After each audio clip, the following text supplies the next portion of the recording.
ये बताओ IUPAC naming हो गया था कल? ऑर्गेनोमेटेलिक कंपाउंड्स हो गए? बताओ ऑर्गेनोमेटेलिक कंपाउंड 3 टाइप के होते हैं, सिग्मा पाई और सिग्मा एंड पाई। बताओ पाई बॉन्डेड थोड़े अलग होते हैं। हाँ बताओ पाई बॉन्डेड ओएमसी में क्या पाई डोनर लिगेंड्स होते हैं? बताओ benzene can act as ligand, C2H4 can act as ligand. जैसे C2H4 क्या जीसिस सॉल्ट में होता है? जीसिस सॉल्ट का फॉर्मूला बोलिए। के डब्बे के अंदर पढ़ते हो हैं, PtCl3 और C2H4। बताओ ये ईटा कितना लिखोगे? क्यों ईटा दो क्यों? क्या दो कार्बन के बीच में बन रहा है, इसलिए दो लिखेंगे। बताओ बेंजीन के लिए ईटा, साइक्लोपेंटाडाइनाइल के 5। क्या आपने ऑर्गेनोमेटेलिक कंपाउंड में ऐसा कुछ सुना था क्या कि बोरोन जो है वो थोड़ी गड़बड़ करता है? तो बोरोन को वहां कंसीडर करना पड़ता है मेटल के रूप में। वैसे बोरोन जो है वो नॉन मेटल है। बताओ बोरोन जो है वो नॉन मेटल है तो वो एसिड बनाएगा या base?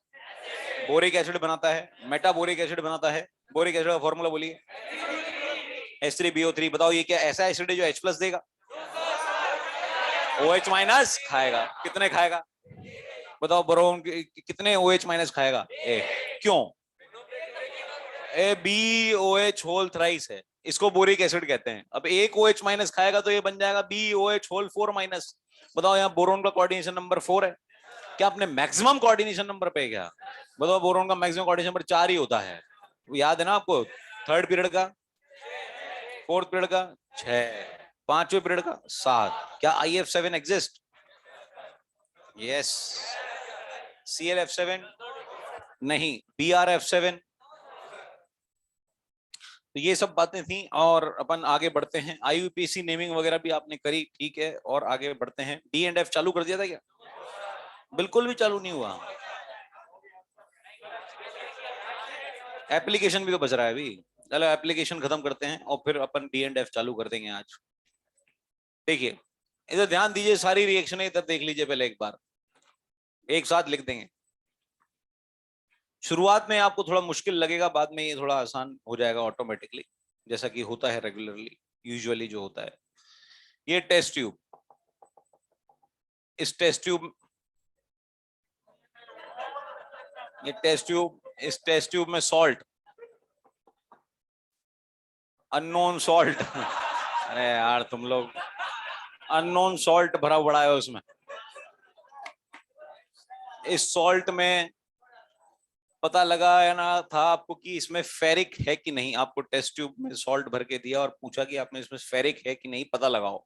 Test of ferric, ferric ion का टेस्ट करना था आपको लेबोरेटरी में। तो आप को सॉल्ट मिला तो उस सॉल्ट में एनायन तो हो गई, तो FeCl3 मान लेता हूं मैं कि ये हो। क्लोराइड लगा दिया मैंने एज एनायन ताकि ये सॉल्ट बन जाए। इस सॉल्ट में आप जो Iron+3 का टेस्ट करना था, अगर आपको फेरिक का टेस्ट करना था तो आप इसमें फेरस मिला दो। अब फेरस कैसे मिलाओगे? फेरस होता है K4FeCN6। देखो आप K4FeCN6 में फेरस है क्या? है ना, इसका नाम बोलिए, कॉमन नेम पोटेशियम फेरोसाइनाइड। तो ये फेरस है, 1 से 2 बूंद डाल दीजिए। अब जैसे ही इसमें रिएक्शन होगी वो देखिए क्या होगा।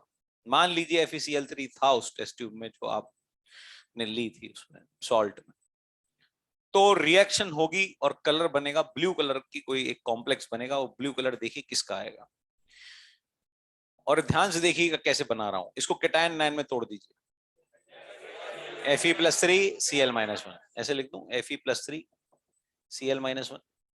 इसको भी केटायन 9 में तोड़ो, K+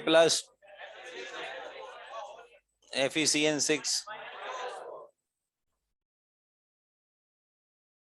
FeCN6-4। इसका केटायन इसके एनायन के साथ भिड़ा दो और इसका एनायन इसके केटायन के साथ भिड़ा दो। बोलो KCl बन जाएगा। और क्या बन जाएगा? उसका चार्ज उठा के इधर, इसका चार्ज उठा के इधर डालो, बनवाओ। Fe4 FeCN6 का होल थ्राइस, ये बोलेंगे। जो डब्बे के अंदर आयरन था वो आज भी अंदर ही है, और जो बाहर था वो बाहर ही है। बताओ बाहर फेरिक था या फेरस? तो बाहर फेरिक था या फेरस? फेरिक था ना बाहर, तो ये फेरिक बाहर आयरन के ऊपर +3 और अंदर डब्बे के अंदर जो है वो आयरन के ऊपर 2। तो इसका नाम क्या बोलूं मैं? फेरी फेरो साइनाइड या फेरो फेरी साइनाइड? फेरी फेरो cyanide, Prussian blue complex.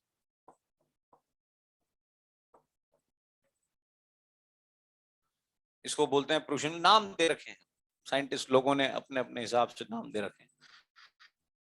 Blue है कुल मिला के। जब 1 से 2 डाल तो ऐसा हुआ, और डाल दीजिए K4FeCN6।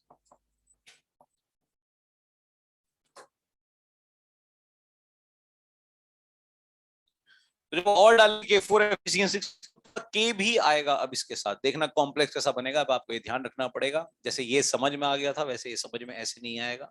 ये जो डब्बे के अंदर की एंटिटी है वो डब्बे के अंदर ही रहेगी। KFeFeCN6 ऐसा टाइप का कॉम्प्लेक्स बनेगा। और आप इसको चेक भी कर सकते हो, देखो मैं बताऊं कैसे। बताओ पोटेशियम के ऊपर चार्ज कितना होता है? +1। इसके ऊपर चार्ज जो बाहर था वो भारी है, बताओ +3। इसके ऊपर, इसके ऊपर -6। क्या ये 0 हो रहा है टोटल? चेक करो एक बार। ये +3 +1 +4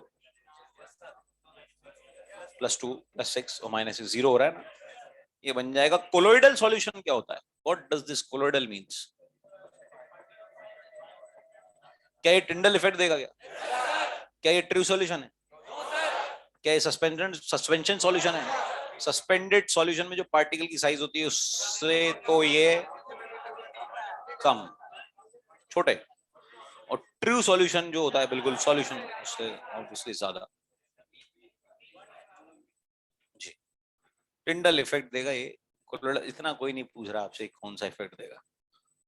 यहाँ नहीं पूछते सब। आज जो बाहर था वो बाहर ही +3 और ये अंदर जो अंदर था अंदर ही।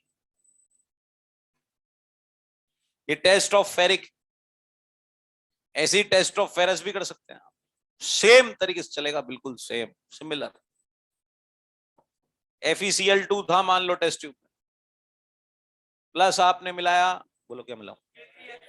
इस बार K3FeCN6 मिला दो। आपने ऊपर जब यहाँ +3 था तो +2 मिला दिया। अब यहाँ क्या है? +2, तो वहां क्या मिलाओगे? +3 मिला दो। K3FeCN6, यही ना भैया? हाँ बताओ अब क्या बनेगा?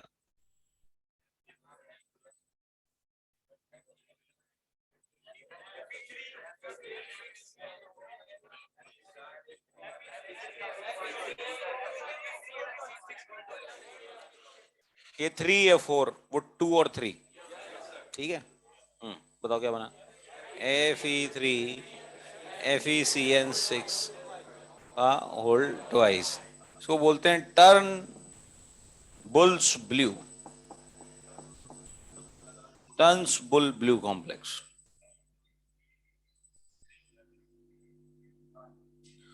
और दूसरा नाम बोलिए, बताइए। ये बाहर वाला कौन सा आयरन है? +2 या +3? +2।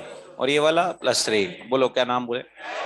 फेरो फेरी साइनाइड। वही 1 से 2 बूंद डाली थी और ज्यादा मिलाइए, सेम कंपाउंड बन जाएगा। सेम जो यहां बना वही सेम। K3FeCN6 मिला दीजिए, सेम बनेगा KFeFeCN6। बोले अंतर क्या है फिर? बोलो अंतर समझ में आ रहा है आपके? ऑक्सीडेशन स्टेट का अंतर आएगा। बोलिए यहाँ क्या लिखूं? 2। और यहाँ क्या लिखूं? 3। ये भी कोलोइडल। कोई बेसिक डिफरेंस नहीं है आयरन +2 और आयरन +3 के इन टेस्ट में।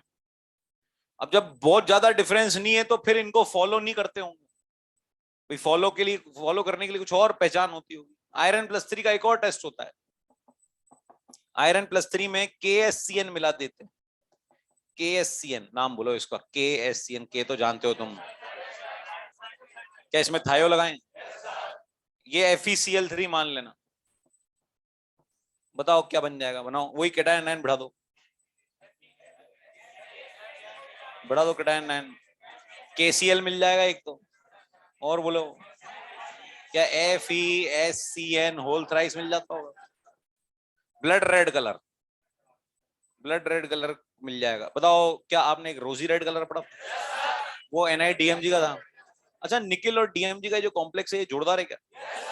तो निकिल आयन का टेस्ट करने के लिए DMG डाल देते हो। निकिल आयन का टेस्ट करना है, बोले निकिल +2 का, तो निकिल +2 का सॉल्ट लिया NiCl2 और उसमें DMG डाल देते हो, क्योंकि वो कॉम्प्लेक्स शानदार है। तो निकिल +2 का टेस्ट करने के लिए DMG डाल दो और रोजी रेड PPT मिल जाएंगे। तो ये 4 टेस्ट आपने पढ़े, चौथा आपने पहले ही पढ़ रखा था। ये 3 Fe+3 के 2 और Fe+2 का 1 मैं हटा रहा हूं इन्हें।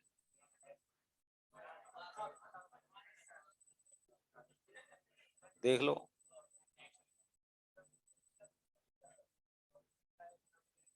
फोर भी गायब हो गया।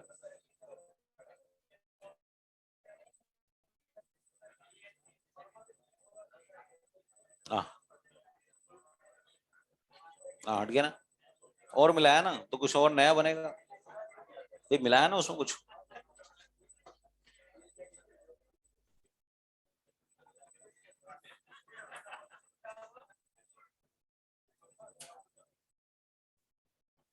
लिखो,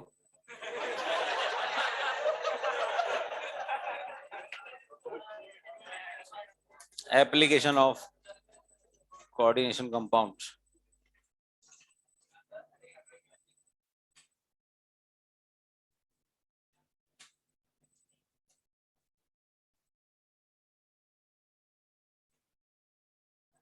application of coordination compounds. First लिखिए test of ferrous ion, test of ferrous ion.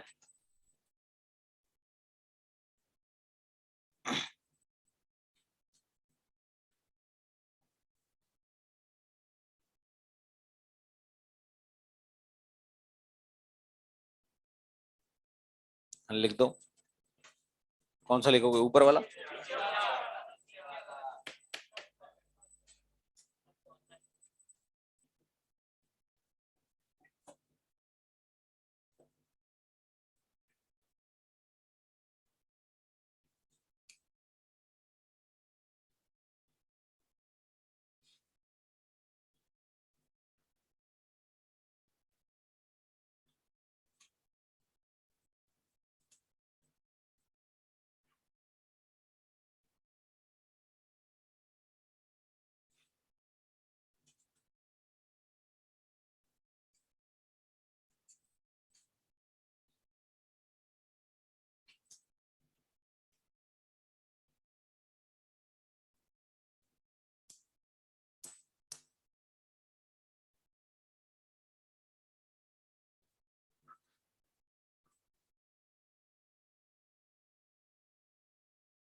फिर लिखिए टेस्ट ऑफ फेरिक आयन। इनके नाम लिख लेना भैया, इसका एक और नाम था, इसका एक और नाम क्या था वो लिख लेना, फेरो फेरी साइनाइड।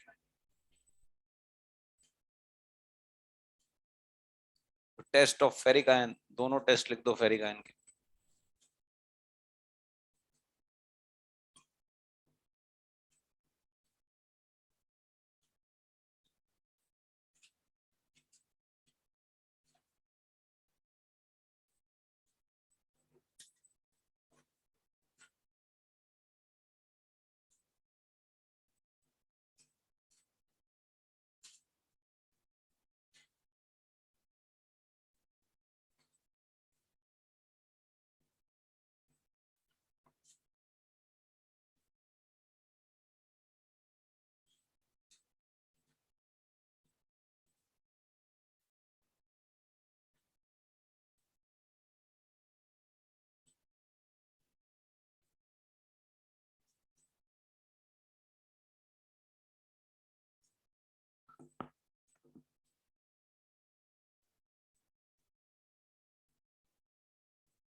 इसके भी नाम लिख देना, इसका भी, फेरी फेरोसाइनाइड।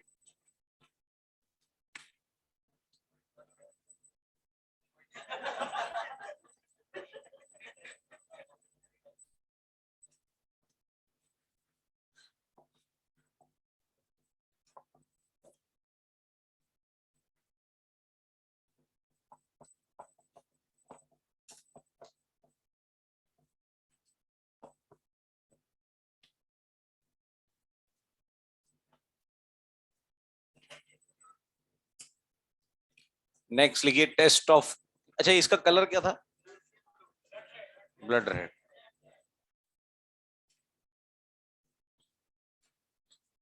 CuCl2, ये test of copper cupric ion. Next लिखिए टेस्ट ऑफ क्यूप्रिक आयन।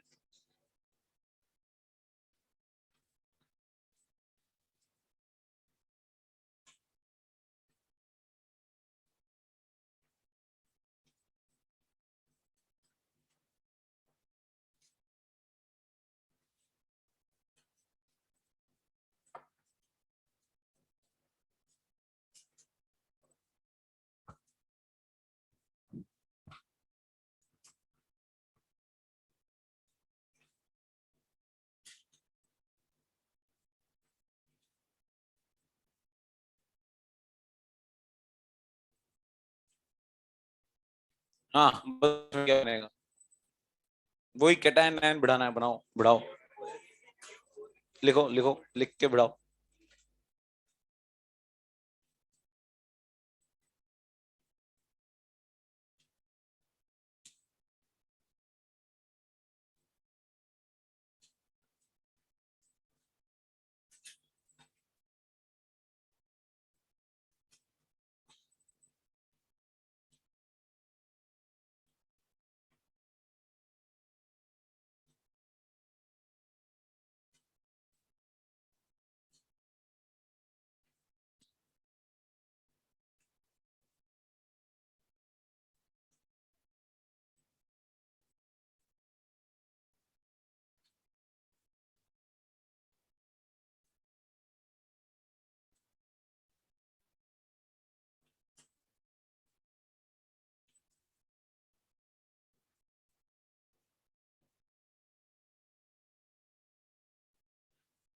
हाँ भाई, बोलो क्या बनाया तुमने? ऐसा बनाया क्या, Cu4FeCN होल 6 होल ट्वाइस? यही बना होगा पहले तो, बट उसके बाद आपने कुछ किया होगा, क्या किया? इसको सिंपल रेशियो में बदल दिया। तो बताओ क्या लिखा आपने इसको, simple empirical format Cu2FeCN6 chocolate brown PPT.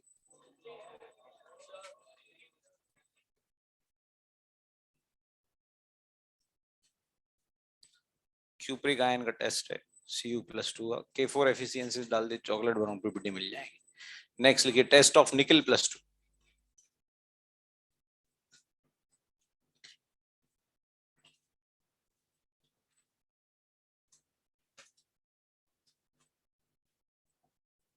Test of निकल+2।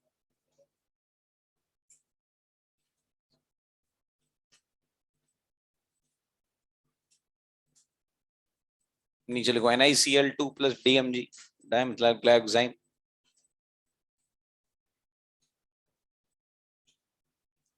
निकल में निकल का टेस्ट लिखना है, निकल+2 का, तो NiCl2+DMG।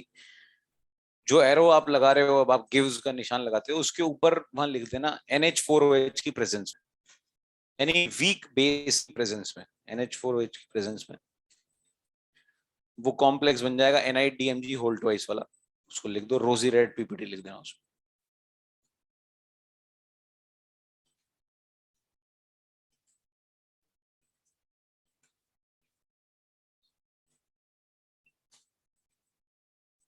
अच्छा एक बात बताओ, तुमने वो cisplatin is used as anti cancer,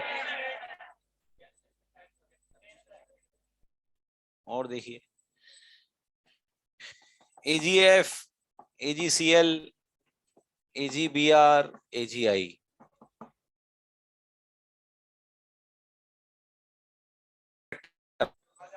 Fazan rule, खींचना खिंचवाना। बताओ यहाँ खींचने वाले सेम है या अलग अलग? खींचता कौन है, कैटायन या आयन? सेम है, खिंचवाने वाले अलग अलग हैं। बताओ यहाँ खिंचवाने वाले ये अलग अलग अलग अलग। बताओ सबसे बड़ा जो होता था वो सबसे ज्यादा खिंचवाता था, आई माइनस सबसे ज्यादा खिंचवाएगा, इसका मतलब इसमें कोवेलेंट कैरेक्टर ज्यादा या कम? कोवेलेंट ज्यादा, तो सॉल्युबिलिटी कम। ये सॉल्युबिलिटी में मिलेगा आपको, आप चेक कर लो, आप सॉल्युबिलिटी में मिलेगा आपको एक पॉइंट कि डी ब्लॉक के कंपाउंड्स के लिए सॉल्युबिलिटी कंपेयर करते थे आप, तो solubility inversely proportional to covalent character होती थी। आप भले ही चेक कर लेना, आपको एक क्वेश्चन भी मिलेगा, ये सवाल भी मिलेगा आपको सॉल्युबिलिटी में। तो सॉल्युबिलिटी का ऑर्डर आएगा ये,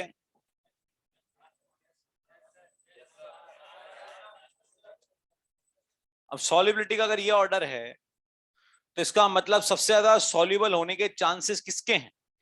एजीएफ के। भाई एजीएफ के चांसेस सबसे ज्यादा है सॉल्युबल के, यस ये एजीएफ सॉल्युबल होता है, और एजीसीएल एजीबीआर एजीआई इनसॉल्युबल होता है, इसके पीपीटी मिलते हैं। बताओ पीपीटी इनसॉल्युबल पार्ट मतलब वो सॉल्युबल नहीं हुआ, बचा रह गया, किसमें सॉल्युबल नहीं हुआ है? आप ये बोलते हो स्पेरिंगली सॉल्युबल है इनसॉल्युबल है, ये किसमें बोलते हो आप? पानी में। क्या पानी को यूनिवर्सल सॉल्वेंट माना हुआ है? तो पानी को माना हुआ है यूनिवर्सल सॉल्वेंट, तो पानी की बात चल रही है। बताओ सोडियम को पानी में डालते हैं तो आग लग जाती है, पर सोडियम को लिक्विड अमोनिया में डालते हैं तो ब्लू कलर आता है। नहीं लगती, अबे नहीं लगती क्या होता है? ब्लू कलर आता है। बताओ धीरे धीरे ब्लू कलर रेड में बदल जाता है, उड़ जाता है, फेड हो जाता है। ब्रॉन्ज नहीं, फेड हो जाता है। अरे ब्रॉन्ज तो और मेटल डालोगे तो ब्रॉन्ज बदल जाए। बताओ यहाँ पे भी ये एजीसीएल एजीबीआर के जो पीपीटी हैं, ये अमोनिया लिक्विड अमोनिया में सॉल्युबल हो जाते हैं। पीपीटी ऑफ एजीसीएल और एजीबीआर, एजीसीएल एजीबीआर उठाओ, इनको एजीसीएल लिख देता हूँ, लिक्विड अमोनिया में डिजोल्व हो जाते हैं, घुल जाते हैं। घुल जाते होंगे यार, ठीक है, क्यों घुल जाते होंगे? बोले कॉम्प्लेक्स बन जाता होगा, क्यों बन जाता होगा? क्या एजी जो है वो 5D 4D 5D मेटल है? बताओ इसके साथ जितने लिगैंड आएंगे सब स्ट्रांग होंगे। अच्छा दूसरी बात, ये लिगैंड बनने लायक है क्या? तो ये जब लिगैंड बनेगा तो वे तो वैसे ही स्ट्रांग है, और स्ट्रांग हो जाएगा तो देखना क्या बन जाएगा, एजी NH3 का होल ट्वाइस और डब्बे के बाहर Cl, ये कॉम्प्लेक्स बन जाएगा। बताओ ये कॉम्प्लेक्स सॉल्युबल होगा या इनसॉल्युबल? सॉल्युबल। लिखें next point, PPT of AgCl और AgBr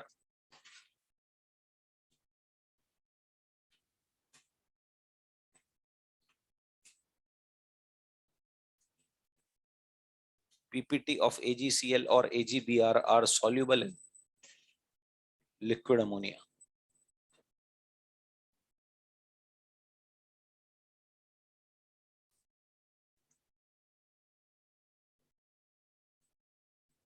PPT of AgCl or AgBr are soluble in liquid ammonia, forming soluble complex.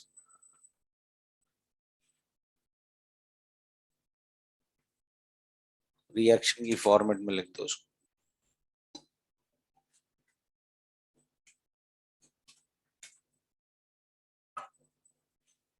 Reaction की फॉर्म में लिख दो।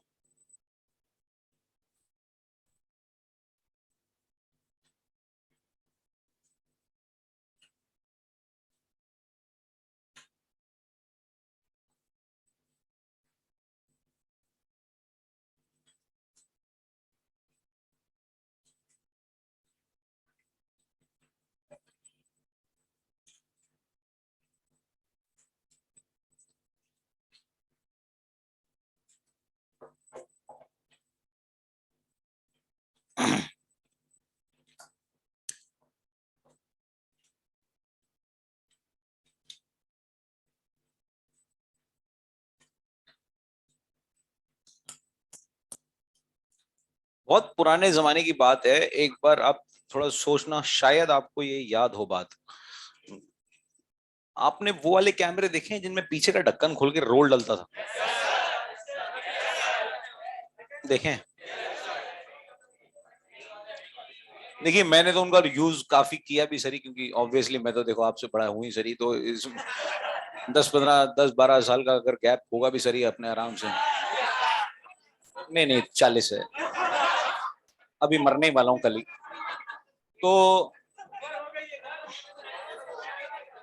तो वो जो जो आपने वो जो रोल वाले कैमरे देखे हैं या नहीं देखे हैं, उनमें होता था रोल, जैसे मोबाइल का पीछे ढक्कन खोल के बैटरी डलती थी, वैसे ही पहले के जमाने में कैमरे का पीछे का ढक्कन खोल के रोल डलता था।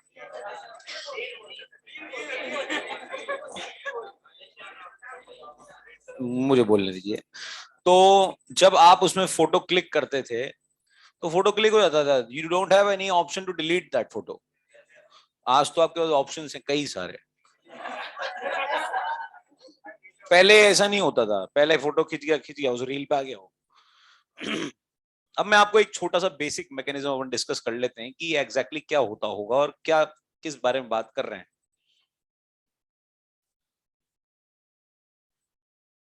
जैसे मान लीजिए कोई भी कैमरा है, XYZ, पुराना नया कैसा भी, अगर आपने फोटो क्लिक किया तो जब आप फोटो क्लिक कर रहे हैं उस कैमरे को कैसे पता पड़ता होगा कि यहाँ लाइट है? कैसे? शटर वाले कैमरे हमारे पास किसी का भी नहीं है, आपके पास ही होंगे, आज के जमाने में भी बहुत पुराने जमाने में चल रहे हैं आप। आपने मोबाइल से फोटो लिया या किसी से भी लिया, तो आपने जब फोटो क्लिक करा तो उस कैमरे को कैसे पता चलेगा कि इसमें लाइट है? उसमें कोई सेंसिटिव चीज होगी, उसमें कोई सेंसर होगा, उसमें कोई सेंसिटिव चीज है जो फोटो को सेंस करती है, लाइट को सेंस करती है। पुराने जमाने में उन कैमरे में जो फोटो सेंसिटिव चीज लगी होती थी वो AGBR था, सिल्वर के halides and mostly silver bromide. वो सिल्वर ब्रोमाइड क्या करता था, उस लाइट को सेंस करता। लाइट ही सेंस नहीं होगी तो वो फोटो कैसे छपेगी उस रील पे? वो रील पे जो फोटो आई वो कैसे पता लगेगी कि वो दिन की है? पहले के जमाने में तो फ्लैश भी नहीं होते थे कैमरे, बाद में फिर धीरे धीरे बढ़ती गई टेक्नोलॉजी, तो उसमें ऊपर एक फ्लैश का गुट्टा आने लगा, वो खुल जाता था। अब जो है, अब तो अलग चीज हो गई। तो वो जो फोटोग्राफ खींचते थे, अब सुनना आप ध्यान से, जैसे ही खिंचा तो खिंच के वो लाइट उस AGBR पे पड़ी, उस रोल पे। जब उस AGBR रोल पे पड़ी तो वो AGBR डिकम्पोज हो जाता था, लाइट की प्रेजेंस में AGBR डिकम्पोज हो जाता था। चलो कोई बात नहीं, हो जाता था। फिर वो रोल के 30 फोटो खिंच गए, 30 फोटो खिंचते थे मेरे हिसाब से, मुझे जितना याद आ रहा है, बहुत पुरानी बात हो गई। तो 30 फोटो कैपेसिटी डिपेंडेंट थी उस पर, 30 फोटो खिंच गए मान लीजिए, आपने उस रोल को निकाला और आपके फादर मदर उस टाइम पे कोई भी एक चीज बोलते थे कि जाओ धुलवा के ले आओ। कौन बोला धुलवा के ले आओ? हाँ, इसे पता है, जाओ धुलवा के ले आओ,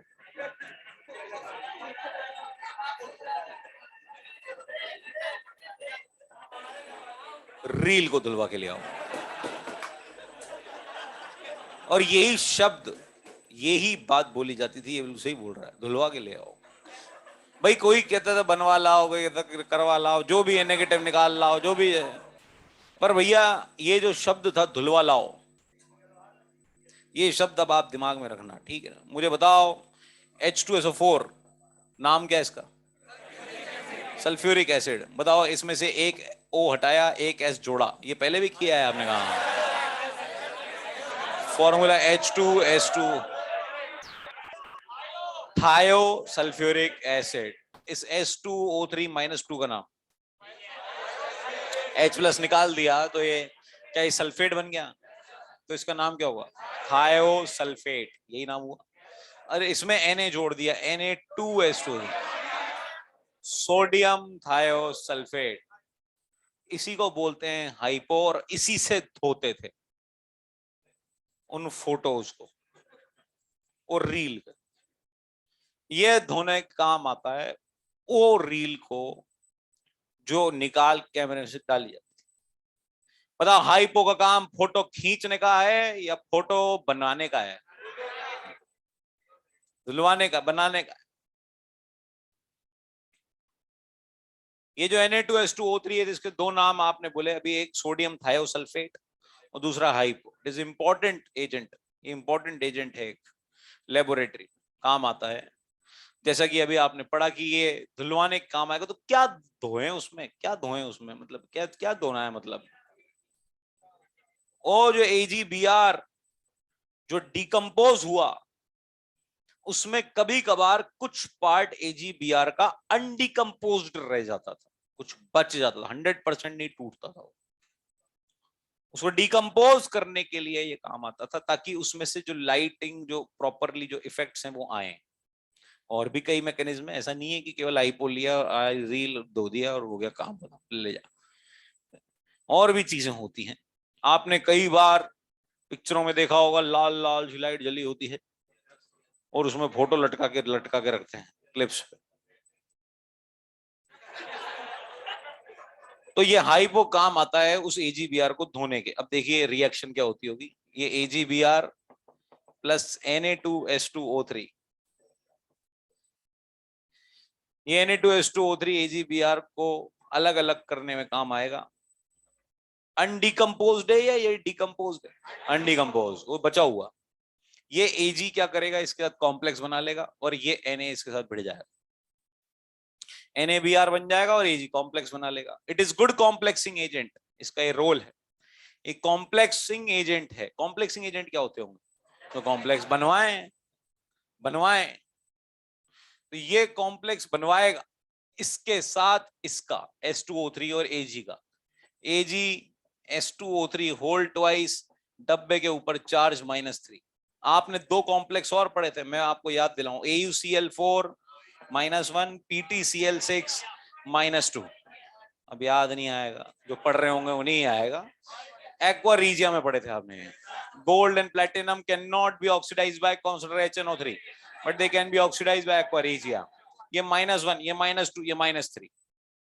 तीन कॉम्प्लेक्स आपको याद रख लेने, -1, -2, -3। ये याद इसलिए हो जाता है क्योंकि प्लेटिनम के ऊपर +4 चार्ज है, तो कॉर्डिसिमर 6 रट रखा आप। बताओ प्लेटिनम के लिए रट रखा है क्या? और भी रट रखा होगा। कोबाल्ट +2 +3, कोबाल्ट +2 में 4, कोबाल्ट +3 में 6, प्लेटिनम +2 में 4, प्लेटिनम +4 में 6, क्रोमियम +4 में 6, +3 में 6। AgS2O3 होल ट्वाइस -3, ये इस टाइप का एक कॉम्प्लेक्स बन जाएगा। अब Ag कभी भी Br की तरफ नहीं देखेगा क्योंकि डब्बे में बंद हो गया। तो जब भी किसी को अलग अलग करना होता है तो उसको डब्बे में बंद कर देना होता है। जैसे आपने कैलगॉन पढ़ा होगा, हाइड्रोजन, कैल्शियम गॉन, लिख लीजिए, लिखो। नेक्स्ट लास्ट लिखिए इसमें Na2S2O3, इसमें बिल्कुल नेक्स्ट पॉइंट है।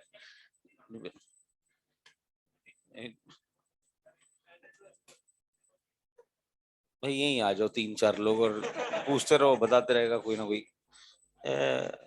बोलने दो भाई। Na2S2O3 उसी में आगे लिखिए, Na2S2O3 का नाम लिखिए आगे। Na2S2O3 यानी sodium thiosulphate oblique hypo,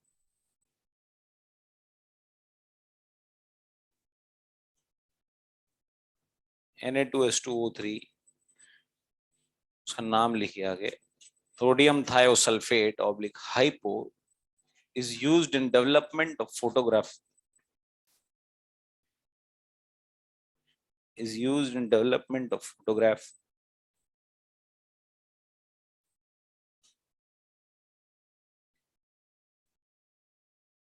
because it is good complexing agent.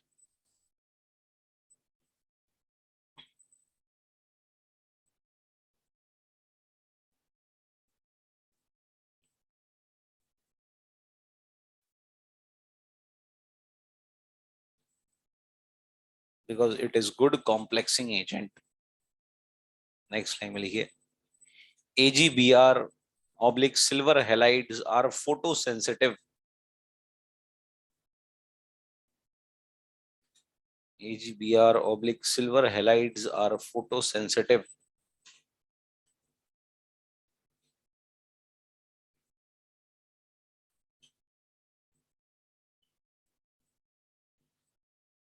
Full stop इसी में आगे लिखिए।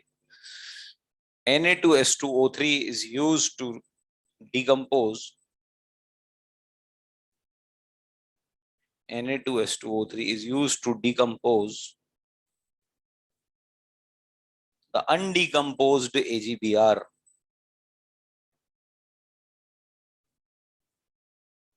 is used to decompose the undecomposed AgBr by forming complex.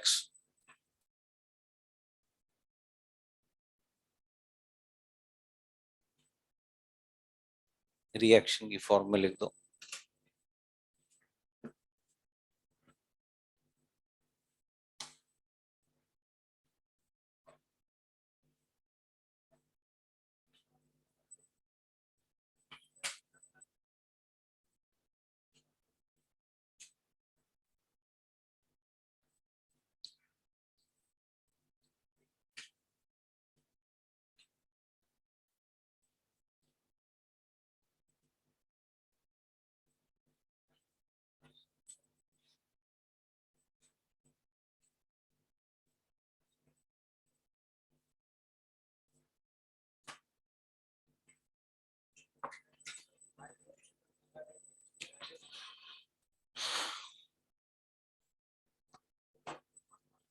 AgBr plus Na2S2O3 क्या कॉम्प्लेक्स बनाया?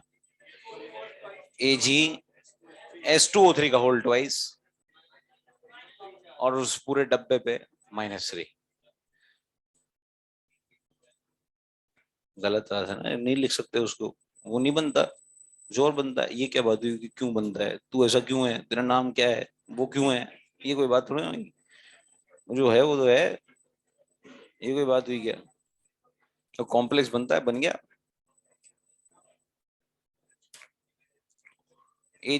ऐसा ही नहीं है। S2 AgS2O3 होल ट्वाइस पूरे डब्बे पे -3 कॉम्प्लेक्सिंग एजेंट है, वो कॉम्प्लेक्स बनाएगा, तभी तो AgBr अलग अलग हो जाएंगे और वो फिर वापस कभी भी साथ में नहीं हो पाएंगे। पेज नंबर, तुम्हें कल 1 से लेकर 87 से सवाल दिए थे, 88 से चालू करो सवाल करना, अभी 88 से करो अभी। उसमें एक सवाल आपके सामने आएगा डी एंड एफ ब्लॉक का, क्वेश्चन नंबर 91, इस पे लिख दो D and F, Nessler's reagent लिखो, 91 पे लिखो डी एंड एफ।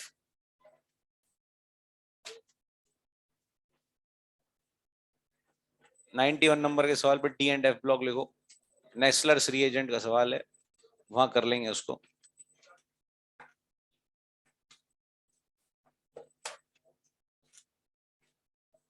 एटी 88 से 94 तक के सवाल निपटाओ अभी जल्दी।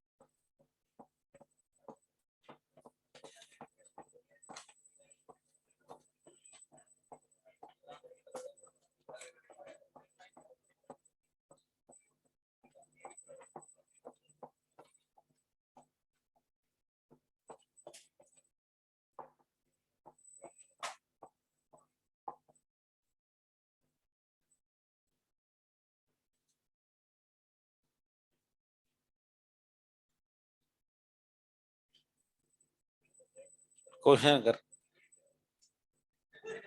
मॉड्यूल ना होगा। 88 से करो सवाल, जल्दी करो, 88 से 94।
याद करने पड़ेंगे वो।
ये कर लिए, वो कर लिए 88 से 94 जी।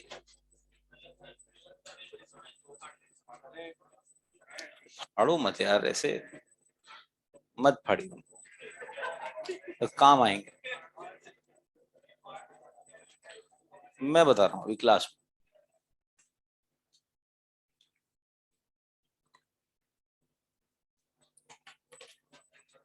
इसका नाम क्या है? साइनाइड। इसका नाम क्या है? ओ साइनाइड है।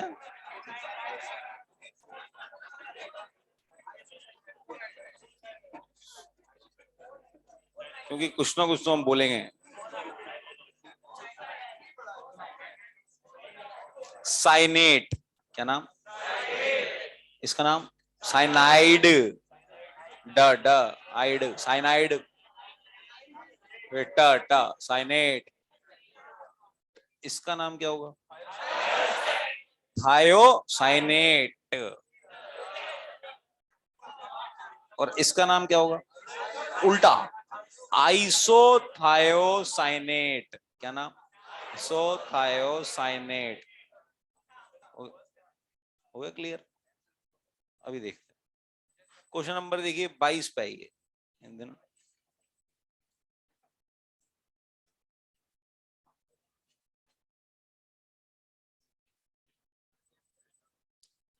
ओहो, इधर देखो,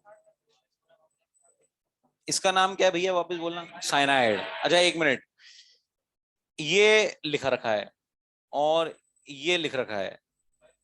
एक मिनट रुक जाइए, ये मेटल की तरफ कोऑर्डिनेट बॉन्ड, ये मेटल की तरफ कोऑर्डिनेट बॉन्ड। क्या मैं इसे साइनाइड बोल सकता हूँ? ये साइनाइड ही है। अगर मुझे इसे भी साइनाइड बोलना है तो ये बात मुझे बतानी चाहिए कि कौन लिंकेज है। या तो मैं इसको आइसोसाइनाइड बोल दूं, या फिर मैं इसको ऐसे बोल दूं एन साइनाइड। बोलो कोई दिक्कत? सही है। आपने ये कहीं लिखे थे क्या? एम्बिडेंटेड लिगैंड वगैरह कहीं लिखे हो? लिंकेज आइसोमरिज में कहीं लिखे हो? खोलो उस पेज को।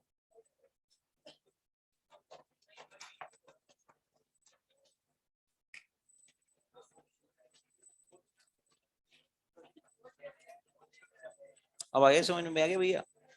आगे समझ में ना? और लिंकेज आइसोमरिज्म पे आओ, उसमें ही लिखे होंगे ना अपने एम्बिडेंटेड लिगेंड्स। हाँ 4 लिखे थे। जैसे NO2 माइनस है, तो NO2 माइनस का नाम क्या होता है? नाइट्राइट। तो उस ONO माइनस को ऐसे नहीं लिख सकता मैं, ओ नाइट्राइट? लिख सकते हैं। जैसे OCN माइनस था। अब उस OCN माइनस का नाम क्या बोला था मैंने? साइनाइड। तो उस NCO माइनस को मैं ऐसा नहीं लिख सकता, N साइनाइड। ये वही है क्वेश्चन, क्वेश्चन नंबर 22 वैसा ही दे रखा है जैसे SCN माइनस है। अब इस SCN माइनस का नाम क्या है? थायोसाइनेट।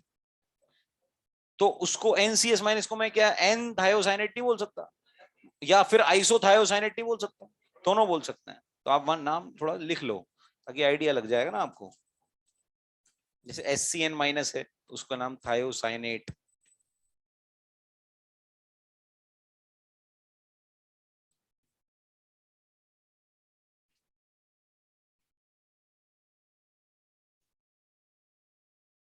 और NCS माइनस है तो N थायोसाइनेट या फिर आइसोथायोसाइनेट, दोनों सही है।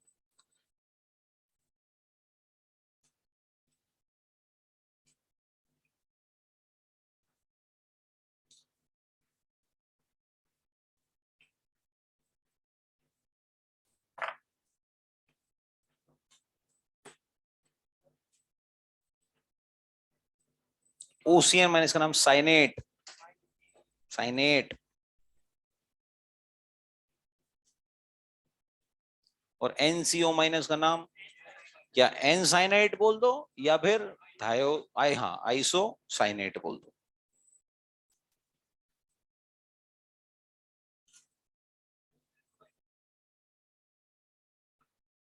अब जैसे देखो आप उसमें पेज नंबर ही कौन सा दे रखा है आपको? 132।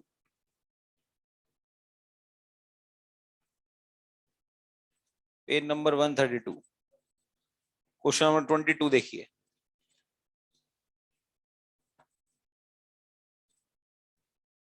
अब वहां पे लिगेंड दे रखा है NCS माइनस। देखो आप क्वेश्चन में देखो NCS माइनस, तो इसके दो नाम हो सकते हैं। अब आप दोनों नाम बोल दो, बिना देखे बोलो। उसमें नीचे ऑप्शन में क्या देख रहे हो? या तो N थायोसाइनेट या फिर आइसोथायोसाइनेट। तो जो उनमें दोनों में से कोई भी दे रहा होगा दोनों सही है, दोनों।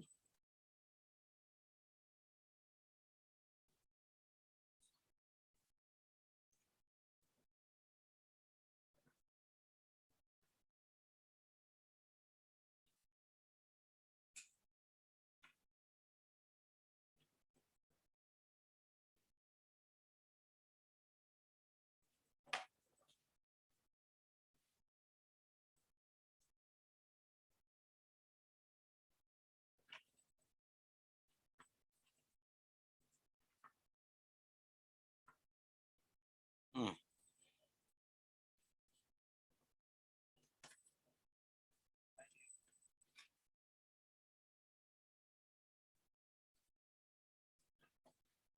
अच्छा ये बताओ, ये एम्बिडेंटेड लिगेंड है क्या?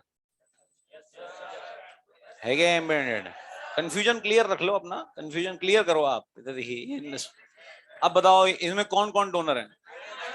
ये और ये दोनों डोनर में से कोई एक डोनर आएगा। अब मान लो ये डोनर आया,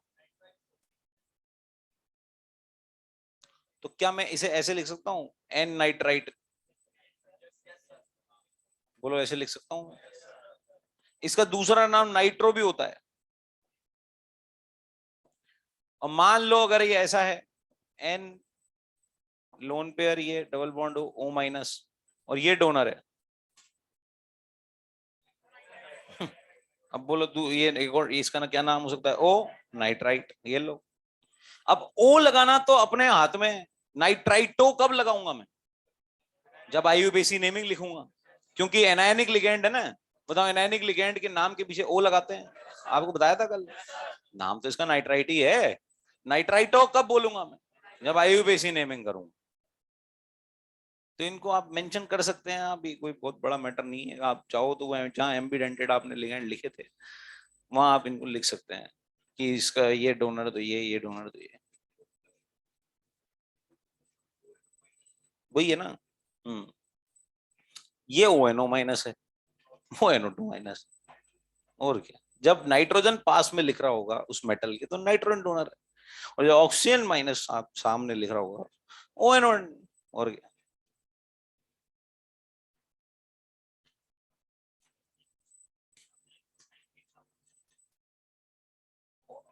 ओहो, सबके नाम लिखो भैया, हैंग हो गए तुम। बोलो, इसका नाम क्या बोला था मैंने? साइनेट। अरे फिर वही, अरे एनायनिक लिगेंड है तो ओ तो लगाओगे ही, पर वो आईयूपीएसी में लगाओगे ना, नाम इसका साइनाइटो थोड़ी ना है। नहीं समझे यार बात। इसका साइनाइड का नाम क्या साइनो है क्या? इसका नाम तो साइनाइड है। नाम तो साइनाइड है ना, कोई आपसे पूछेगा इसका नाम क्या है तो साइनाइड है। अब अब आपको आईयूपीएसी नेमिंग करनी है स्पेशली, तो आप बोलो साइनाइड। इसका नाम तो साइनेट है। नाम अब आपको आईयूपीएसी धरना है तो फिर वो लगा देना। उसमें क्या है, वो रटना थोड़ा, एनायनिक लिगेंड है वो लगा देना पीछे।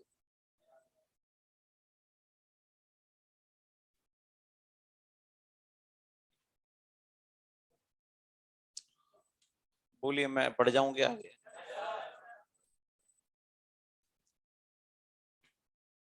चलिए, ये इलेक्ट्रॉनिक कॉन्फ़िगरेशन सही लिखी है क्या मैंने?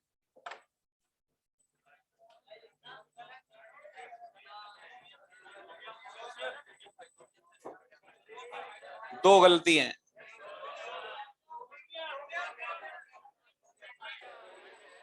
दो गलत लिखी हैं।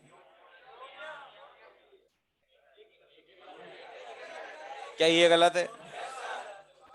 अब सही है? सही है सब?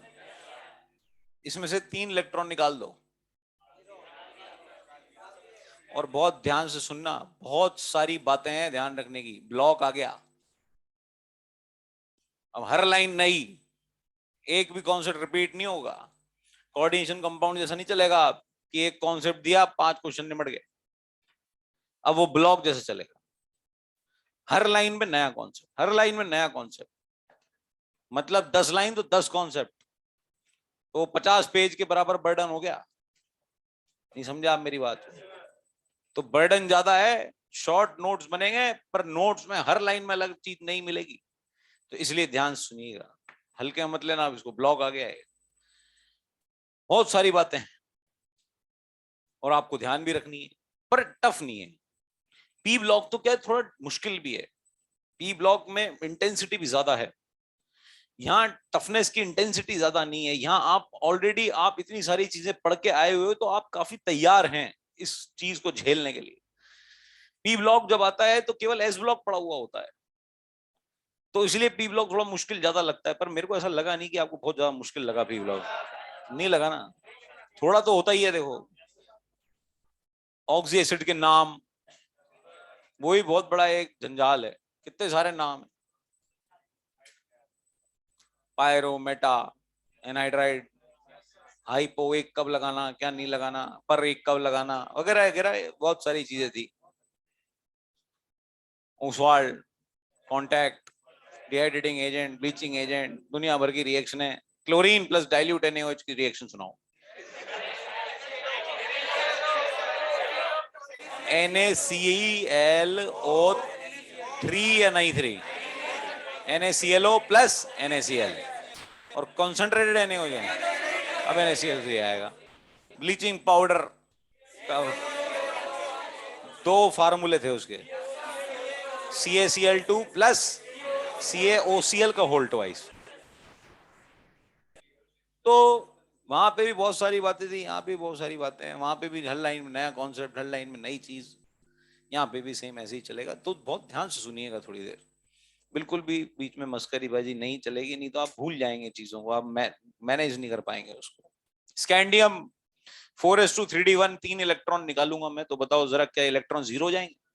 नहीं होंगे, 18 बचेंगे।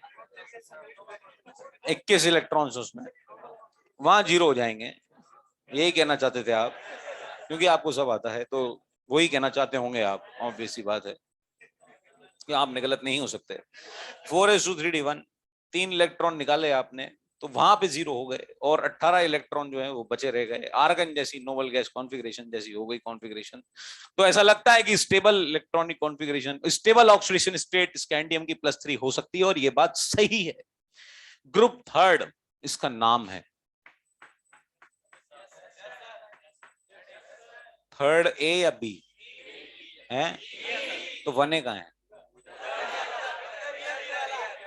1A इधर, 1B उसी के इधर, और नहीं 1A इधर तो 2A इधर, तो 1B किधर? इनमें है क्या कोई? ये है क्या? ये है क्या? ये 1B, ये 2B और वो 3B। तो क्या पागल था क्या जो 1B 2B 3B ऐसे लिख देता? वैलेंसी के हिसाब से है। नहीं भैया, वैलेंसी के हिसाब से कर रखा है। बहुत महान आदमी था तो उसको नहीं होता तो जाने क्या कर रहे होते आज। 1B 2B कोई और कर देता है। हाँ देखिए 1B इसलिए क्योंकि इसकी वैलेंसी 1 है, 2B इसकी वैलेंसी 2 है और स्ट्रिक्टली 2 है इसकी। केवल और केवल +2 ऑक्सीडेशन स्टेट शो करेगा, और ये आपको दिख भी रहा है कि 2 इलेक्ट्रॉन निकालते ही 10 फुलफिल्ड हो गया, तो हो सकता है इसकी +2 ओनली स्टेबल हो। ऐसे ही इसकी +3 स्टेबल है only. It is the largest group, scandium yttrium lanthanum actinium largest group है। क्यों? क्या इसमें एफ ब्लॉक भी आता है? मतलब एफ ब्लॉक भी इसी ग्रुप के हैं, मतलब एफ ब्लॉक की कॉमन स्टेबल ऑक्सीडेशन स्टेट भी +3 होती होगी, और they are very much strict about this oxidation state. F block के एलिमेंट्स आर वेरी रिजिड कि हमारी +3 ही स्टेबल है, वो इस बात पे बहुत रिजिड है, चाहे उनकी कॉन्फ़िगरेशन कैसी भी स्टेबल हो रही हो। बोलो आज तुम्हें काम आएगी अब ईयू की कॉन्फ़िगरेशन। मैं बार बार पूछता था ना, अब आज तुम्हें याद आएगा कि काश याद होती तो कुछ समझ में आ जाता। 6s2 5d0 4। मुझे बताओ 2 इलेक्ट्रॉन निकालोगे तो यहां से निकालोगे? बताओ ईयू के ऊपर +2 ऑक्सीडेशन स्टेट आ गई तो बताओ क्या हाफ फिल्ड हो जाएगा? तो क्या ये स्टेबल होना चाहिए? बट ये फिर भी स्टेबल नहीं है, ये जाने के लिए कहीं जाएगा +3 में, वहीं जाएगा ये जहां इसको स्कैंडियम ले जाएगा। They are very much rigid about their +3 oxidation state. बताओ क्या ये रिड्यूसिंग एजेंट बनेगा या ऑक्सीडाइजिंग? बहुत देर लगा दी भाई, बहुत देर लगा दी। Reducing agent. बताओ खुद का इलेक्ट्रॉन छोड़ेगा तो ऑक्सीडाइज होएगा, तो reducing agent. It is good reducing agent, छोटा मोटा नहीं, बढ़िया रिड्यूसिंग एजेंट है। क्यों? बोले EU+2 में तो स्टेबल था, half field stable oxidation state थी, हाफ फील्ड स्टेबल थी, मतलब डीप डी सबशेल नहीं थी। चाहे हो, वो कहां जाएगा +3 में?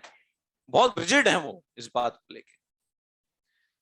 तो स्कैंडियम वाली फैमिली क्लियर है आपको? Scandium show only +3 oxidation state, scandium के लिए बना है। और ये ओनली ऑक्सीडेशन स्टेट आप फ्लोरीन के लिए भी लगाते हैं -1, बोरोन के लिए भी लगाते हैं +3, स्कैंडियम +3, जिंक +2, एल्कली मेटल्स सारे के सारे +1, एल्कलाइन अर्थ मेटल +2, ये सब, एल्यूमिनियम +3।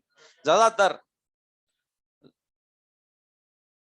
कई ऐसे हैं मतलब जो स्टेबल ऑक्सीडेशन स्टेट है उनकी और फिक्स है, दे does not show variable oxidation state.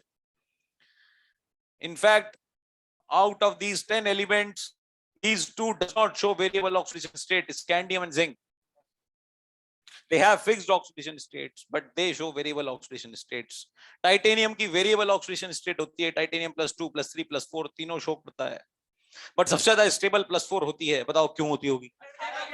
क्या इनर्ट गैस कॉन्फ़िगरेशन आएगी? स्कैंडियम +3 क्यों होती होगी? आपको समझ में आ गया? बताओ वाइनेडियम +2 से लेकर के +5 ऑक्सीडेशन स्टेट तक शो करता है, +5 इज मोस्ट स्टेबल। बताओ क्यों? क्या इसमें भी वही हालत है? 5 इलेक्ट्रॉन निकालते ही हो जाएगा? बोले क्या ऐसे ही चलता रहेगा क्या? इसमें 6 निकाल दो, 7 निकाल दो, 8 निकाल दो, ऐसे थोड़ा चलेगा। ऐसा नहीं होता, हर बार ऐसा नहीं होता।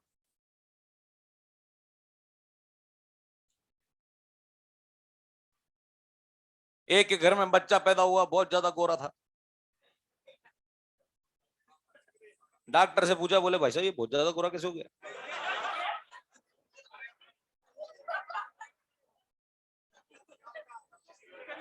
तो डॉक्टर कहेगा मैं क्या करूं, इसके माँ बाप गोरे होंगे यार, इसके माँ बाप बहुत ज्यादा गोरे थे, इसलिए इसलिए जो है ये ऐसा हो गया। तो वो कहेगा भाई साहब गोरे तो नहीं है वो, काले हैं। तो उस टाइम पे तुम जैसे डॉक्टर बन गए, तो तुम नहीं, कोई और नॉर्मल डॉक्टर है जो, वो ये कहेगा ना, बोले यार हो सकता है ये जेनेटिक्स वाला मामला होता है भाई साहब, आप नहीं समझोगे, ये दादा दादी पे भी जा सकता है, ये इधर उधर मतलब अपनी फैमिली में भी कहीं जा सकता है ये। There is not a single reason to explain anything. There are multiple reason. Single reason थोड़ी ना है कि बोले इलेक्ट्रॉन निकालते जाओ, नोबल गैस कॉन्फ़िगरेशन आती जाएगी तो बोले हाँ ठीक है। कहीं और चीजें भी हैं। ये क्रोमियम और कॉपर, ये तो वैसे ही आफत हैं शुरुआत से ही। इलेक्ट्रॉनिक कॉन्फ़िगरेशन गड़बड़ है इनके, कुकर्म है, कुकर्म। तो भैया ये जो है ये ऐसे ही रटते थे 9th 10th क्लास में, शायद आपने रटा होगा कुकर्म। क्रोमियम लफड़ा करेगा, कॉपर लफड़ा करेगा। अब क्या लफड़ा करेगा देखिए आप। इलेक्ट्रॉनिक कॉन्फ़िगरेशन ऐसा लग रहा है बोले +1 स्टेबल होगी। क्यों हूं क्या, क्यों? हाफ फील्ड है यार, अरे हाफ फील्ड है। पर ये भाई साहब तो +1 शो ही नहीं करते, +2 से लेकर के +6 ऑक्सीडेशन स्टेट तक चलते हैं।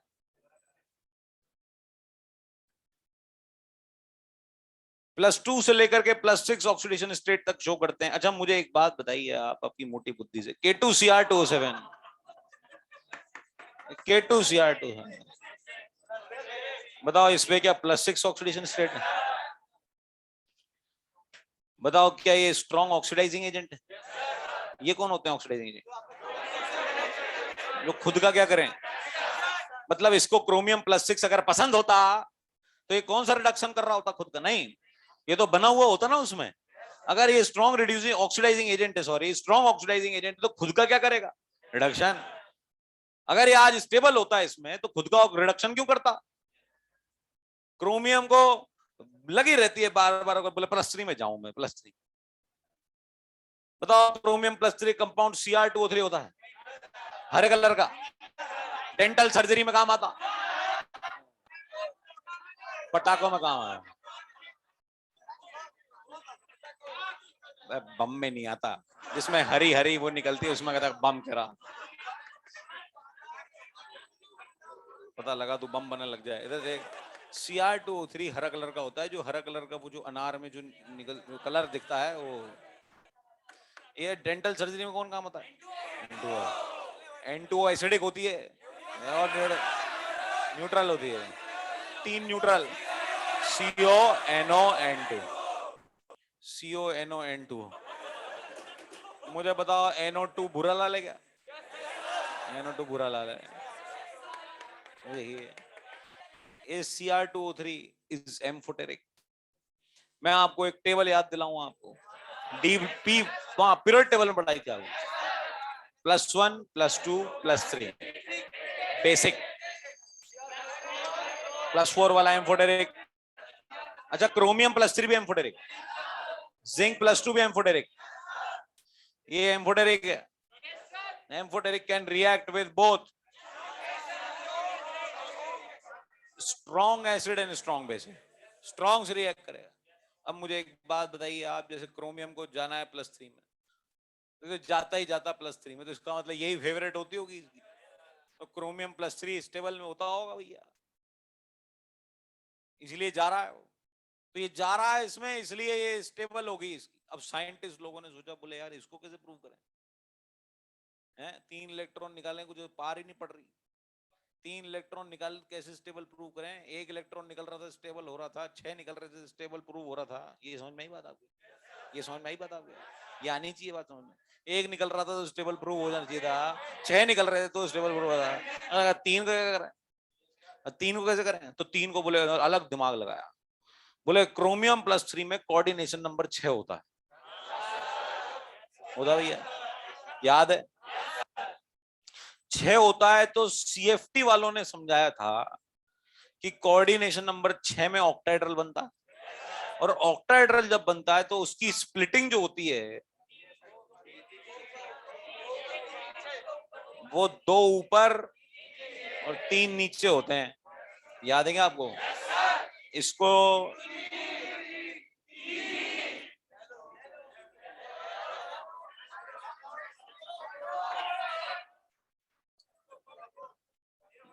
बस यही याद रहेगा तुम्हें।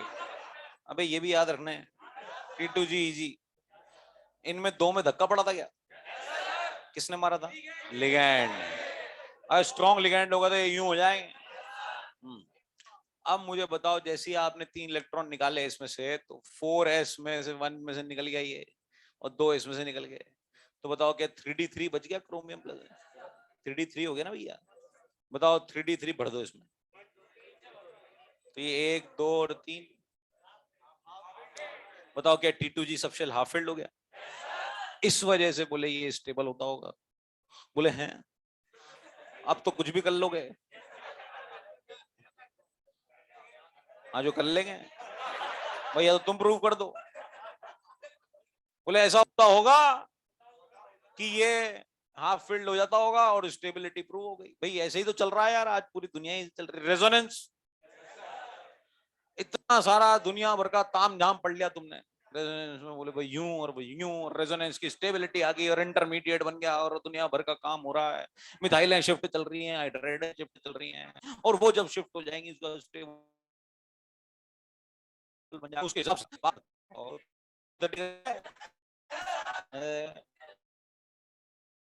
एक चीज बता दी कर लिया, चलने दो। देखो, तो क्रोमियम के most stable oxidation state plus, क्योंकि क्रोमियम में लफड़ा था और ये इस लफड़े को अपन ने एनालाइज किया और ये इस तरीके से जो है मामला बना। K2Cr2 स्ट्रॉन्ग ऑक्सीडाइजिंग एजेंट, इसीलिए क्रोमियम +6 प्रूव नहीं कर, क्रोमियम की नहीं तो +6 प्रूव कर देते। बताओ मैग्नीज की बात आती है, साफ साफ दिख रहा है 2 इलेक्ट्रॉन निकालने पर हाफ फील्ड स्टेबल है। बताओ क्या इसमें ये लफड़ा करेगा? नहीं, बिल्कुल सही है, बिल्कुल सही है, चलने दो इसको। Manganese show so many oxidation state, +2 से लेकर के variety of oxidation states, but in which manganese +2 is most stable, क्योंकि हाफ फील्ड स्टेबल हो गया। Why manganese +7 is unstable? अरे बोले KMnO4 पावरफुल ऑक्सीडाइजिंग एजेंट, खुद का रिडक्शन चाहता ही चाहता है, पावरफुल है, और स्ट्रॉन्ग भी नहीं है, पावरफुल है। तो इसीलिए कुछ नहीं कह सकते अपन कि मैग्नीज +7 को तो बोल ही नहीं सकते, क्रोमियम +6 को तो बोल ही नहीं सकते। बोले ये स्टेबल भी हो सकती है छोटी मोटी। तो स्टेबिलिटी ऑफ ऑक्सीडेशन स्टेट्स की जब बात आती है, तो इसीलिए there are lot of things, reason बहुत सारे बन जाते हैं। फेकोनी, इनकी आदतें वैसी ही चल रही है पुरानी, बराबर। क्या बराबर रहेगा इसमें? रेडियस ऑलमोस्ट बराबर। अच्छा, फेरोमैग्नेटिक नहीं है, अमलगम बनाते हैं, उल्टा है, अभी तक याद है? अमलगम और फेरोमैग्नेटिक है। अब ये इनकी ऑक्सीजन स्टेट के साथ भी ऐसा सही है कुछ। ये तीनों के तीनों कॉमनली +2 ऑक्सीडेशन स्टेट में ऑलमोस्ट स्टेबल रहते हैं। +2 ऑक्सीडेशन स्टेट के तीनों, इन तीनों की +2 काफी कुछ सिमिलरली स्टेबल है। बताओ आयरन में से आप 3 इलेक्ट्रॉन निकाल दो, क्या ये हाफ फील्ड है? हाफ फील्ड क्या थोड़ा ज्यादा स्टेबल हो सकता है? अच्छा, iron +2, ferrous and ferric both are stable, दोनों स्टेबल हैं, बट स्लाइटली मोर स्टेबल कौन है? कैसे? तो इतना आपसे कोई नहीं पूछेगा, आपसे पूछेगा या तो क्रोमियम के बारे में, अच्छा सवाल आया, तो कॉपर के बारे में, मैंगनीज के बारे में, ये सब बस। ज्यादा से ज्यादा F ब्लॉक की ऑक्सीडेशन स्टेट्स के बारे में पूछ सकता है, स्कैंडियम के बारे में पूछ सकता है। इतना ज्यादा जो जिनकी ऑक्सीडेशन स्टेट की स्टेबिलिटी बहुत क्लोज है, वो आपसे नहीं पूछेगा, क्योंकि वो डिपेंडेंट हो गई, हम सॉल्यूशन पे डिपेंडेंट हो गई, वो वो वो आसपास की सर्कमस्टेंसेस पे, कंडीशन पे डिपेंडेंट हो गई। ऑक्सीडेशन स्टेट्स की स्टेबिलिटी तो जो बहुत क्लोज है वो आपसे नहीं पूछी जाएंगी। खैर, कॉपर और जिंक की बात आती है, जिंक बड़ा क्लियर है, इसमें कोई दिक्कत ही नहीं। अब बात आती है कॉपर की, ये दूसरा वाला है वो, क्रोमियम भी लफड़ा, ये भी लफड़ा, ये भी खूब लफड़ा करेगा ये, देखो आप अभी।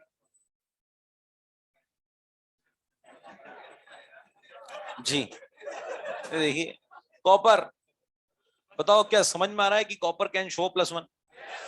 हाँ, और इनफैक्ट ऐसा लग रहा है कि +1 तो स्टेबल है, हाँ बिल्कुल सही है, और +1 तो शो करता है ये, बट ऑब्वियसली +1 स्टेबल नहीं होगा क्योंकि ये लफड़ा करेगा।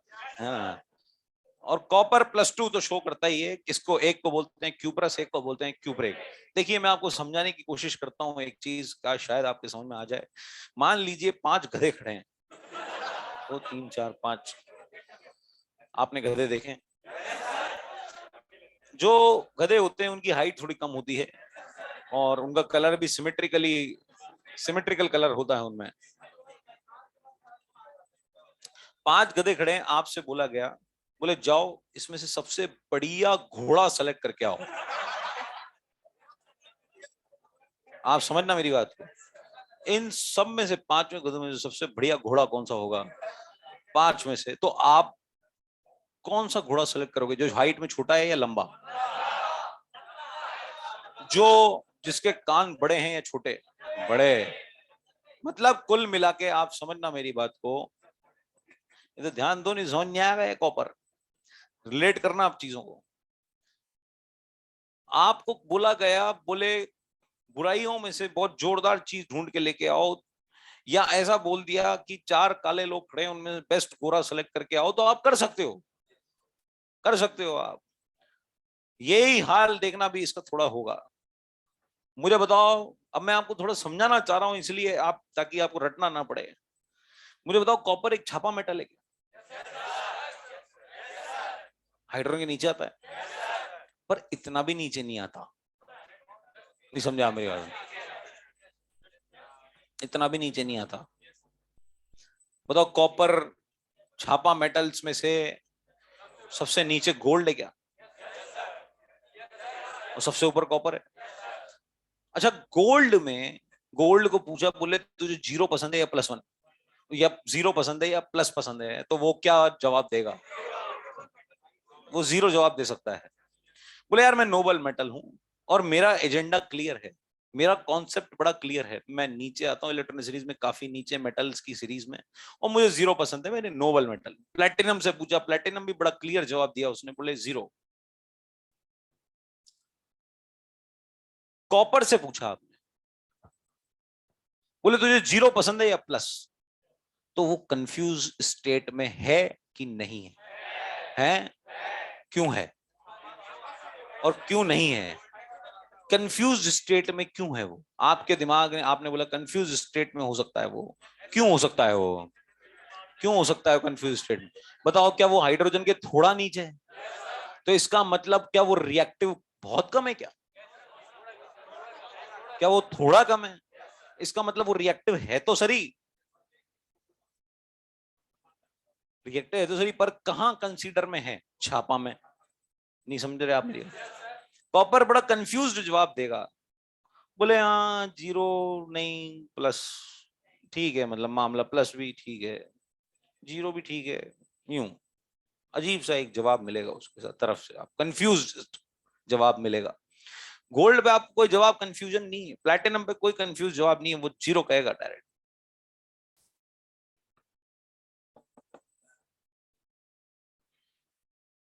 ये जिस कंडीशन की स्टेट में कंफ्यूज्ड था, उन्हीं 2 कंडीशन पे इसको भेज दो।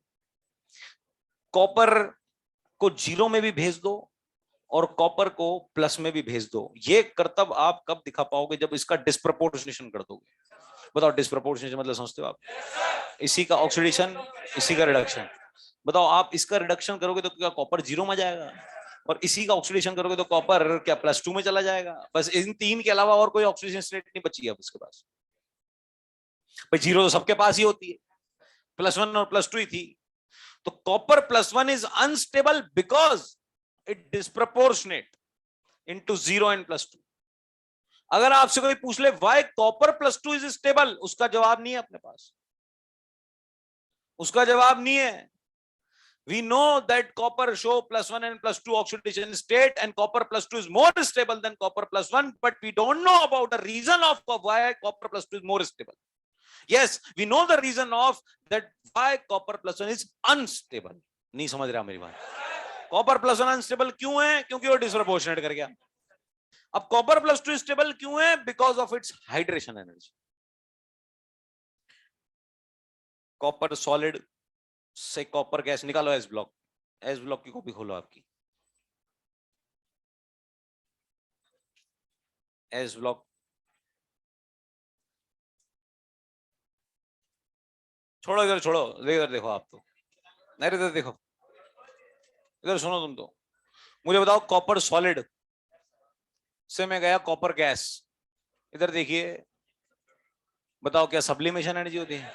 कॉपर गैस से copper plus ionisation energy, copper plus से कॉपर प्लस टू, फिर आयनाइजेशन एनर्जी, फिर कॉपर प्लस टू से कॉपर एक्वस में फेंक दिया तो हाइड्रेशन एनर्जी। तो वो जो निकलना बहुत ज्यादा जरूरी है उसका, बहुत जोरदार। तो ये सब आपसे देखिए, इतनी डिटेल नहीं पूछेगा कि Y copper plus two is stable, और अगर आप पूछ भी ले तो आप हाइड्रेशन एनर्जी जवाब दे देना, कि उसको जब पानी में फेंकते हैं तो उसमें जबरदस्त हाइड्रेशन एनर्जी निकलती है। बोले पानी में क्यों फेंकते हो, क्यों फेंकना है तुम्हें पानी में, क्यों हाइड्रेशन एनर्जी निकालनी है तुम्हें? मुझे बताओ इलेक्ट्रोकेमिकल सीरीज जो है वो पानी में है या बिना पानी के? पानी में है, वो पानी में डिफाइंड रहती है, इसलिए पानी में फेंका।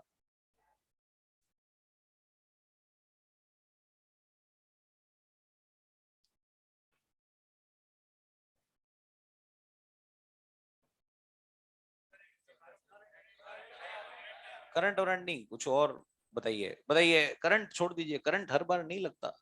ये देखिए आप, F माइनस F2 बनेगा या नहीं? पक्का? पक्का पता है आपको नहीं बनेगा? कंफर्म कह सकते हो आप? बताओ H माइनस से H2,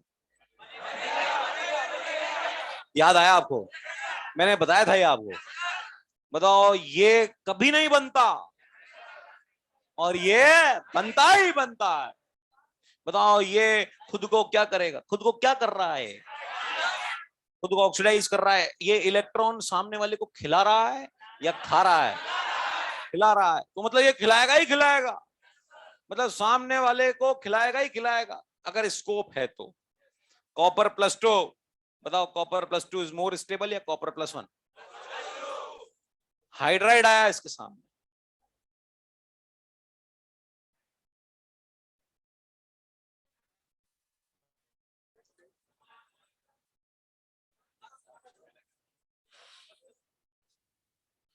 ऐसा कभी होता है कि तुम ब्रेक में होते हो और ये पढ़ रहे होते हैं?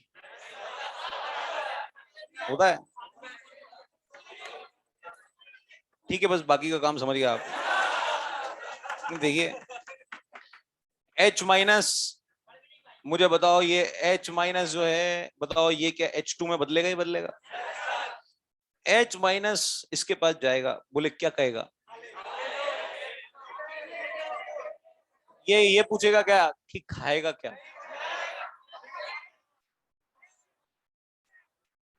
क्या खाना पड़ेगा? तो इसका मतलब H माइनस से H2 जब बनेगा तो बन जाएगा। अब कॉपर प्लस टू से कहां चला जाएगा?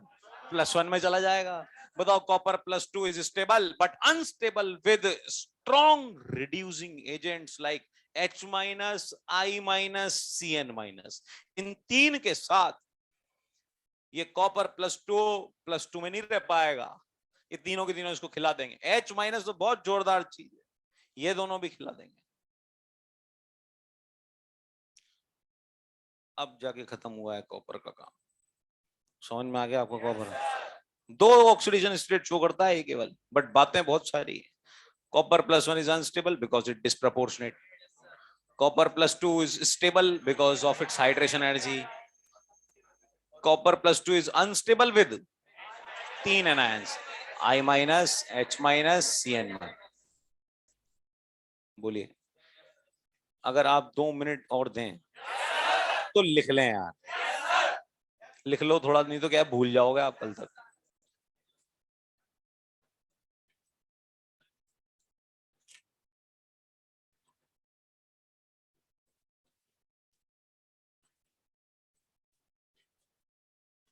पहला D&F ब्लॉक, इसमें फर्स्ट इसमें हेडिंग डालिए ऑक्सीडेशन स्टेट, इंपॉर्टेंट हेडिंग और थोड़ी बड़ी heading, oxidation state.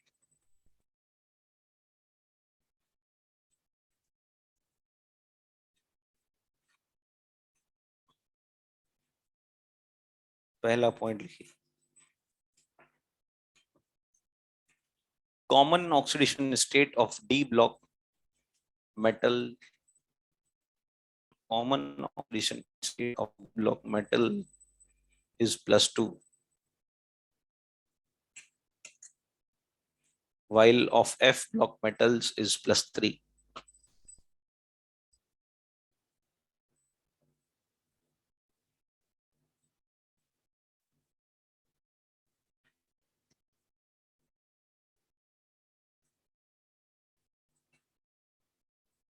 While of F block metal is +3.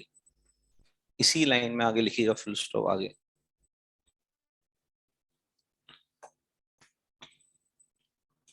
All F block metals are stable in their +3 oxidation state.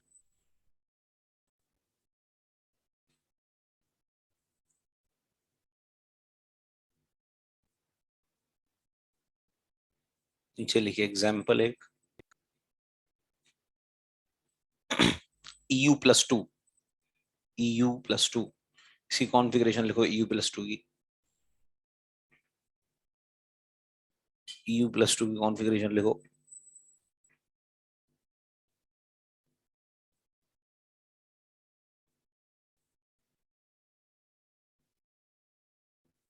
कुछ लोग मेरा वेट कर रहे हैं बोलने का.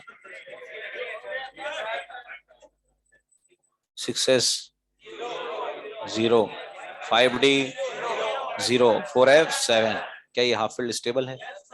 बस उसी के आगे लिखो half field stable configuration but it is good reducing agent. Half field stable oxidation state but it is good reducing agent.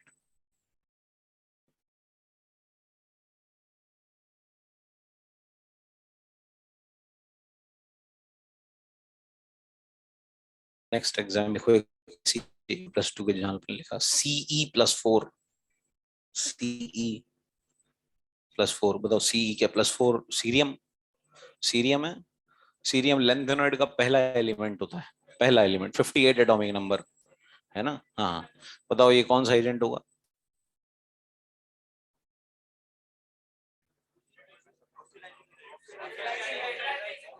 +3 में जाना चाहता है ना, तो खुद का क्या करेगा? Reduction, oxidising agent. उसको लिखो it is good oxidising agent. It has noble gas configuration.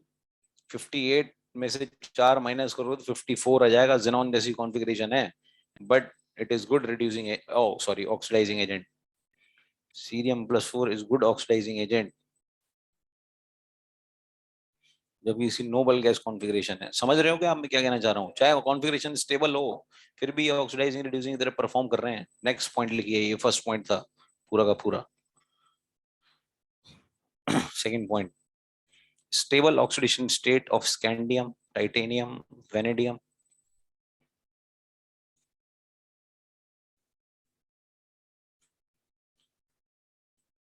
Stable oxidation state of scandium, titanium, and vanadium is +3, +4, is +3, +4,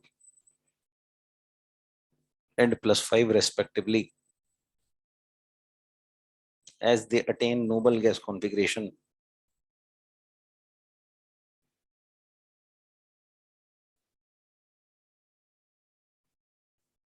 As they attain noble gas configuration. Next लिखिए क्रोमियम शो, स्टार लगा देना इस point पे. Chromium show +2 to +6 oxidation state.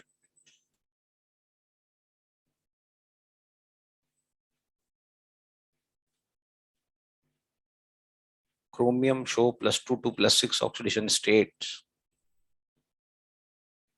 but +3 is most stable.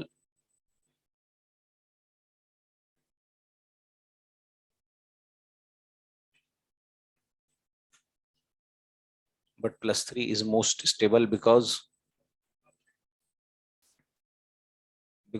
it has half filled T2G subshell.